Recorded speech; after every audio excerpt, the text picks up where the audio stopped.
अस्सलाम वालेकुम एवरीवन, कैसे हैं आप सब। होपफुली आप सब ठीक होंगे। मेरी दुआ है अल्लाह पाक हम सबको रूहानी जिस्मानी कल्बी सुकून अता फरमाए। तो अभी है फजर का टाइम। मैंने कहा आज आप लोगों के साथ अपना फजर का टाइम भी शेयर करती हूँ कि मैं तकरीबन 4:15 4:30 तक उठ जाती हूँ। उसके बाद फिर मेरी सोने की आदत नहीं है, मैं सोती नहीं हूँ। हाँ, अगर बच्चों को छुट्टी है तो उनकी तो फिर ये है कि मैं हस्बैंड ऑफिस जाते हैं तो उसके बाद सो जाती हूँ। लेकिन मेरी कोशिश ये होती है कि सूरज निकलने तक ना कि मैं सोऊं ना। तो फिर नमाज के बाद मैं कुरान पाक की तिलावत करती हूँ। इसलिए आप लोगों को बता रही हूँ कि जिस तरह मैं ना इस तरह की चीज़ें देखती हूँ जब किसी के व्लॉग में, तो मुझे मैं ख़ुद मोटिवेट होती हूँ। तो इसलिए मैं कहती हूँ कि आप लोगों को भी मेरे इस तरह के व्लॉग से मोटिवेशन मिले, तो आप लोग भी मोटिवेट हों, आप लोगों के दिल में भी ये जज्बा पैदा हो जिस तरह मेरे अंदर होता है। तो फिर मैं थोड़ा सा चाहे एक पेज भी पढ़े ना, लेकिन लाजमी पढ़ा करें आप लोग। जब भी, ये नहीं है कि फ़जर के टाइम जब भी टाइम मिले, लेकिन मेरे लिए फ़जर का टाइम बेस्ट होता है। बच्चे सो रहे होते हैं, एक सुकून सा पुरसुकून सा माहौल होता है, तो इसलिए मैं हाफ़ पारा पढ़ लेती हूँ। तो इसी तरह नेक्स्ट मॉर्निंग फिर हाफ़ पारा हो गया तो 2 दिन में एक पारा ख़त्म हो जाता है। बस अल्लाह पाक हम सबको इस पे अमल करने की भी तौफीक अता फ़रमाए। तो आज मैंने अपने लिए तो ब्रेड के स्लाइस कर लिए थे और साथ में हस्बैंड के लिए मैंने पराठा बना दिया था। पराठा भी बस उससे रोटी, प्लेन रोटी समझ लें, पराठा बस पराठा बराए नाम ही है। तो साथ में मैंने फ़ोल ये बना हुआ लेके आई थी, लेकिन मुझे ब्रेड के साथ बड़ा पसंद आया है। तो हस्बैंड ऑफिस चले गए। उसके बाद मेरी कोशिश होती है कि 10 बजे मेरी बेटी की क्लास स्टार्ट होनी होती है। अल्हम्दुलिल्लाह अल्हम्दुलिल्लाह, अल्लाह पाक ने लाइफ इतनी बिज़ी कर दी है कि दिमाग में कोई सोच ही नहीं आती।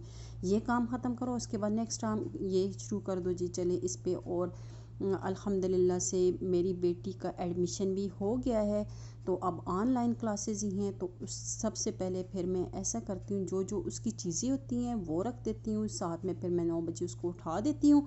10 बजे पौने 10 तक ये होता है, मैं कहती हूँ रेडी करके उसको बिठा दूँ। और रात को मैं सारी चीज़ें उसकी बाहर निकाल के एक दूसरे रूम में रख देती हूँ। उसका ड्रेस हो गया, हेयर ब्रश, उसकी पिनें वगैरह सब कुछ। और फिर इधर साथ ही मैं पानी रख देती हूँ, क्योंकि जब वो क्लास ले रही होती है तो फिर साथ साथ थोड़ा थोड़ा पी लेती है। तो बच्चों को उठाना तो बहुत मुश्किल काम है, लेकिन ये है कि फिर मैं उठा के उसे रेडी करके, तो मैं कहती हूँ बेटा थोड़ा सा लोशन लगाओ, ऐसे लगेगा कि आप मतलब नींद में नहीं हो, वैसे आपकी आइज़ ऐसी लग रही हैं जैसे नींद में। तो अभी उसकी क्लास हो रही है 10 से 1:30 तक, तो मुझे इसके साथ बैठना पड़ता है, क्योंकि फ़र्स्ट टाइम है इसका और इसको कुछ समझ भी नहीं आती। बैठना ज़रूरी है। Yes, I can see, my dear. Very, very good, my dear.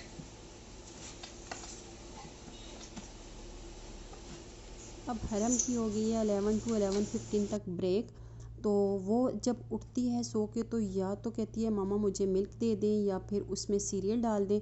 तो इसलिए फिर मैं उसे दे देती हूँ, कॉर्नफ्लेक्स डाल के दे देती हूँ दूध में, तो लाइट सा बिल्कुल होता है। फिर 11 to 11:15 तक जब इसकी ब्रेक होती है, तो उस टाइम तक मैं छोटी दोनों के लिए भी ब्रेकफास्ट बना लेती हूँ और साथ में इसके लिए भी बना लेती हूँ, तो ये भी खा लेती है।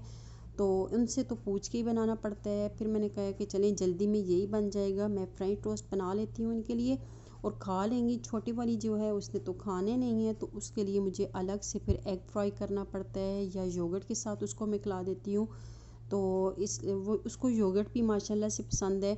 तो मैंने कहा जल्दी से, बस ये 15 मिनट जो होते हैं ना, ये इनके ब्रेकफास्ट बनाने में और इनको खिलाने में मेरे गुजर जाते हैं। फिर मैं चली गई हरम के पास और मुझे पता नहीं था, जब मैं वापस आई तो देखा इनको मैंने कलर्स खेलने के लिए दे दिए थे। मैंने कहा उधर जाके डिस्टर्ब करती हैं, आप लोग इसी रूम में बैठ के तो आप लोग कलर करो। तो ये देखें जी, इधर ये कलर कर रही थी, मेकअप स्टार्ट कर दिया इसने। तो ये कलर थे, पेंटिंग वाले कलर थे, और इसने अपने फेस पे ये समझ रही है पूरी फेस किट है तो मैं वो वाली यूज़ कर लूँ, तो इसने फुल मेकअप कर दिया। तो जब ये ट्यूशन, फिर उसके बाद उनकी क्लास ख़त्म हुई, फिर मैंने उनको लंच करवाया। फिर उन्होंने जाना था, छोटी बेटी ने जाना था ट्यूशन, लेकिन हरम कहती है कि मैंने नहीं छोड़ना। मेरी कोशिश है कि मैं उसे घर पे करवाऊँ, लेकिन कहती है मम्मा मैंने मनाहिल के साथ जाना है। तो उनको भेज के फिर उसके बाद में जाके पूरे घर की क्लीनिंग करती हूँ, साथ साथ में रात के लिए जो कुछ बनाना हो मैं वो बना देती हूँ। तो अंदर मैंने किचन में रख दिया था चिकन को मैंने पहले से मैरिनेट कर दिया था। सुबह सुबह जब उठती हूँ ना, जो रात को बनाने वाला खाना होता है ना, वो मैं लाजमी उसकी कुछ ना कुछ प्रिपरेशन कर देती हूँ, क्योंकि वो मस्ट होता है। मेरी कोशिश होती है कि बच्चों के वापस आने तक डिनर रेडी होना चाहिए, क्योंकि फिर उन्होंने कायदा पढ़ना है चाहिए। मैं तो ये कहती हूँ कि मगरिब के बाद हमारा खाना हो जाए। जितना जल्दी खाना होता है ना, उतनी जल्दी हम लोग फ्री हो जाते हैं। तो फिर अपना टाइम जो कुछ करना चाहें, बच्चों के साथ खेलें, जो जिस तरह स्पेंड करें कर लें। तो मैं ये थोड़ी सी दाल थी, तो उसको मैंने फ्रेश ऐसे किया, जो मैंने मैरिनेट किया हुआ था सारा चिकन। तो उसमें मैंने चिकन को पहले स्टीम दिया है। स्टीम दे के उसको मैंने लास्ट में ओवन में 10 मिनट के लिए रखा है, और इतनी शाइनिंग सी आई है चिकन में, और अंदर से इतना सॉफ्ट, बहुत ज़बरदस्त बना है। अगर आप लोगों को इसके मसाले की रेसिपी चाहिए हो तो मुझे कमेंट्स में ज़रूर बताइएगा, मैं आप लोगों के साथ शेयर करूँगी। फ्रोज़न थे मेरे पास ये चिकन थाइस थे, तो मैंने कहा कि चलें साथ में दाल के साथ वो बना लेती हूँ। इनको जिस कढ़ाई में मैंने स्टीम किया था, उसमें जो मसाला बचा था उसमें दाल को मिक्स किया है, तो दाल का टेस्ट भी ज़बरदस्त सा टेस्ट बन गया है। और साथ में चिकन का कलर देखें, गोल्डन सा कितना प्यारा है, इतना ही अंदर से भी टेस्टी था। इसी के साथ मैं अपने व्लॉग का एंड करती हूँ। अल्लाह हाफिज़, बाय बाय।